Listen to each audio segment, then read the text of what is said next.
And we are back. Catherine, yes. This is so familiar, right? Yes, like everything, the crazy behind the scenes, yes. Everything is very familiar. Yes, it is. Do you miss this? Yes and no. Yes, because I've done it for so many years. Maybe I just am enjoying taking the break from it and watching the others also grow in the industry.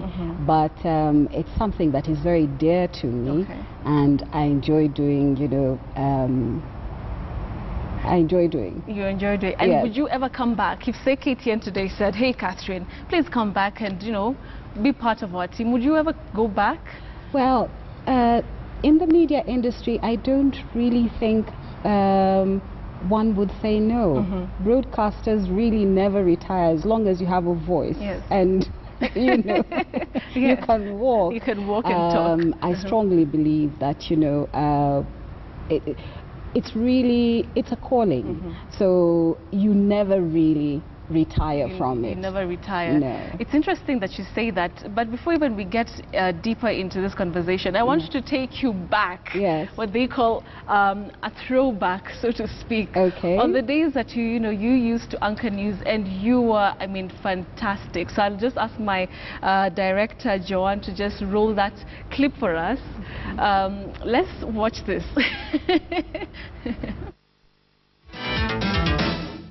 In Business Digest tonight, Trade Bank officially announces a public share issue, while KCB releases results of the second flotation of KCB shares. Vice President George Saitoti arrives back from Paris with aid pledges of 23 billion shillings in the next 2 years, and Africa Air Rescue celebrates 7 years of operation. The Board of Directors of Trade Bank Limited on Monday this week announced a public issue of 66 million shares that will see the increase of the share capital of the bank from 70 million shillings to 400 million shillings. The issue represents 75% of the equity capital of the bank, which will leave the present owners of the bank, the Kasam family, with only 25% ownership of the bank. Ian Rayner, the managing director of the bank, talks on the issue. Catherine, do you remember that particular day? First of all, you looked stunning. I mean, do you remember that day, or, you know, those days? And even thinking about it right now, what kind of emotions does it bring? Oh, well, I'm gratified. I'm gratified that, you know, I've walked through quite a number of challenges, a lot of victories. And here I am today, you know, on the other side of the fence. That must be very weird. No, it isn't. It's rewarding to actually see that your work has been, you know, has been appreciated over the years, and watching it now, I actually appreciate I was good. You were good. Yes. I love that, the confidence. She was good, and of course you still are. And I just want to know, looking at that clip, I mean, there's so many differences, you know, there's so much growth, so to speak. From your perspective, how can you describe the growth that you know, is the Kenyan media industry right now? Oh, there's a lot of growth. Oh my goodness, there's quite a lot of growth. First of all, just the IT part of it has really expanded and really helped the media industry, you know, to now compete on the international arena, on the international platform. A lot also has gone into the personalities, the celebrities, and then also a lot has gone into the administration. Basically, the companies have now, you know, we have more broadcasting houses. Then, when I read that story, I think that was in 1992, because we're talking about Trade Bank. Yes. That was way back in 1992, and KTN was the only commercial television station, the first private television station in East and Central Africa. Because every country had a national broadcaster. So KTN really was one of the greatest pioneers in East and Central Africa. All right. Yes. And looking at that clip, what, in terms of equipment, you know, I remember there's a story you were giving that one day you were reading the news and you were literally sitting on crates. Yes. Tell us about that. Well, no, I wasn't not in the studio. The studio was well furnished. You know, there was a beautiful table, yes, and of course my wonderful seat and everything. But in some offices, in the newsroom, you know, we had, you know, it was just so quick. Everything happened so quickly. The liberalization of the airwaves. And, you know, I think there was a lot of planning yet to be done, but we grew with time. And it was exciting. It was wonderful just seeing that growth. Yeah. All right. And I mean, looking at that at that time, does it ever, what was like your most memorable experience when you were starting out? Oh, when we were starting out, well, first I've talked about the bulletin issue. That just shook me. I just couldn't believe that anybody would record a news bulletin and call it a bulletin and call it news. Yes, yes. It just doesn't, you know, it's never handled that way. That was one of the things. The other thing that was remarkable while I was at KTN was the grand visit by Senator Barack Obama then, who is now the President of the United States of America. I remember I was in charge of protocol then and also senior news anchor, and I was charged with the responsibility of coordinating his visit, and I had to work very closely with the Deputy Chairman, the CEO and a few other people, and the American Embassy. We actually had to close off Kenyatta Avenue for this grandiose visit, you know, by this wonderful gentleman. It was a remarkable moment for me. All right. Yes. I can imagine that. What about those, you know, in studio, you always have those one-off days that, you know, everything does not seem to work. Did you have any challenges in terms of, you know, being in studio and everything? I remember a story that you were talking about. You were reading the news and a light, something happened to the light. Tell us about that. Well, we just didn't realize that a screw had gone loose, a nut had gone loose, and the light just, you know, somebody was banging on the top floor, and of course, you know, it just got you know, it started dangling and it started swaying. I could actually hear it swaying. And you're reading the news. news. Stop. I had to read the news. And those days, you know, we had very few cameramen, you know, so most of the stories were reader stories, and it was it was lunchtime. So you're on air I'm on for a long air. time. Yes, for a long time. So you cannot move, you can't run away. You just said the light fell, hit my head. I winced, of course, stood. But I had to go, I had to sit. You're a news anchor, it's an essential service. Exactly. There's nothing, you know, I mean, if the world stops, you're the one who's going to tell people the world has stopped. So you're not going anywhere. You will sit there until everything is over, until the editor-in-chief or the managing director or whoever is in charge of the bulletin or the news director actually tells you, okay, that's a wrap, we're off now. That's the time you're off the hook. That's the time you're off the hook. Let's talk about family, because in this industry it's very hard to juggle. It can be hard to juggle between you know, being a mom and being a career woman who's successful. Take us through that. How was it getting your son? You're in this very, very hectic industry. How were you able to balance that? It was quite a challenge. It was quite a challenge. I was single most of the part, and it wasn't very, very easy. But my son was a wonderful child. You know, he was just fun to be with. So I remember one time I actually had to carry him to the office. What? Yes. Okay. And he sat with me in the radio studio. That time I was working for Voice of Kenya. And I was a continuity announcer, a newsreader on radio. And I had to take my one-year-old son to the office. Wow.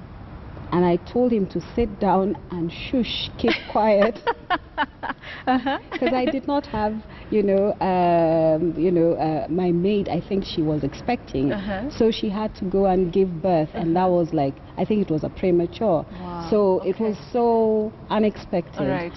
So I had to really, that was very challenging. So some friends came and helped me, look after him. They heard that I had come with this lovely little boy. 1-year-old boy. 1-year-old. Wow. But he was wonderful. Whenever I told him, please be quiet, the microphone is about to go on, he just looked at me and wondered what that was. So later on I would explain to him. What was happening? Oh, mommy, I hear you, lady. There you go. You're a very handsome son, I must say. Yes, yes. His name is Martin? Yes, Martin. Martin is a wonderful young gentleman. Yes. So we not know a lot about him. Actually, I think that's your mom? Yes, that's my mother. She's called Rachel. And she just celebrated her 80th birthday. Wow. We had brought her to Nairobi and we had taken her for dinner at the junction. Oh, she was excited. I can imagine. She was very, very happy. Okay. Yeah. And I know you've spoken a lot about your parents, that they played a big role. Yes, they did. When you're joining this very big industry. Yes. Maybe you can talk to us about that. Well, they did. They played a major role in that, they always try to inculcate, great values into me and my siblings, my late brother and my 4 sisters. We were brought up by a senior civil servant, who went to school those days, the colonial days and everything, and all that. Discipline was very, very important. Integrity was very, very important. Respect for people was also something that we really, and we respect ourselves, the family. We are a very close family, and we support each other and we have each other's back. I like that. Yes. And coming to what you do right now, what are you up to? We do not see you on air. What are you working? I'm sure you're working on something. Tell us about that. I am working on something, and in fact I even mentioned to you, I said, yes. Oh my goodness, I really don't know if I really want to discuss that here. I am yet to unveil, but I am the founder of Kasavuli Media Group Limited, which is the parent company of 5 subsidiaries. There's a finishing school for broadcasters, which is, an area I really hold very, very dear. And then there's an arm that takes care of etiquette. This one is open to, people across the divide, not necessarily news anchors, because the finishing school for broadcasters just focuses on news anchors, fine-tuning you, trying to make you a better news anchor, a relevant one, and one who is consistent and also with staying power, because in the industry, staying power is something that we have lacked for a long time, and it's something that I enjoy sharing. All right. Yeah. Is that a way of you giving back? Because we asked a couple of our viewers actually, and they sent a couple of questions, and most of them were, how are you able to impart the knowledge you have to the younger generation, young ladies who want to be like you? So that's your one way of giving back? Well, that's one way of giving back to society, but that's also me. It's just me. I just, if I notice that you have a challenge, honestly, I won't hesitate, to pull you aside and mention to you that, oh, this is how we pronounce this, this is how you say this. And depending on my relationship with you, I would share on a few things based on your color, your height, what you should wear, and when you should wear it. So, that's basically what I would like. It's giving back to society, really. Because now that I am on this other side of the screen, I'm watching the news, and surely I know what quality is. So I would love to see that quality there. So if I can, I help. You help. Yes. And what do you do when you're not doing all these great things? What do you do for fun? Do you golf, or do you... I love traveling. I love traveling. I love reading. I cook. You do? Oh, gourmet. Really? Ooh, what food can you cook perfectly? Perfectly. Indigenous food, exotic food, continental dishes. Oh, really? Everything. West African dishes. I can cook anything, yes. So cooking, traveling. My best is a Hungarian goulash. Oh, What is that?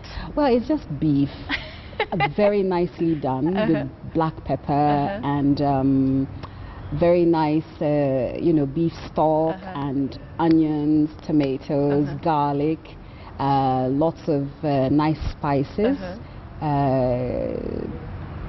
And that's basically it, and some turmeric. All right. So you're about to hand things over to our business anchor, Abi Agina, but before then, I want to know, what is it that you use on your skin? Because your skin, actually it's one of the questions that many ladies were asking. How have you been able to remain so youthful? Positive thinking. One, truly speaking, positive thinking keeps you young. I always believe in a laugh a day, you know. if I cannot find something to laugh, if nothing makes me laugh, I will remember something that made me laugh. Yesterday. Exactly. It's a good tonic, you know. It really is, but just don't laugh alone. Call a friend. And laugh together.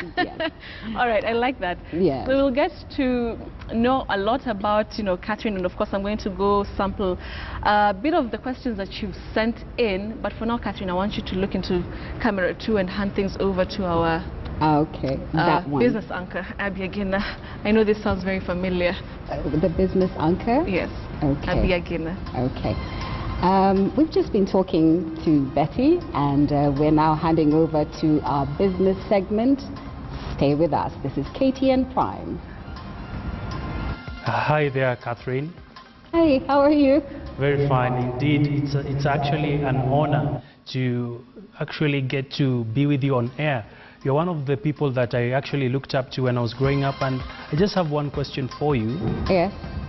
For upcoming journalists like us, what would be your biggest message, noting that this career, it's all about remaining relevant and also avoiding to be perishable?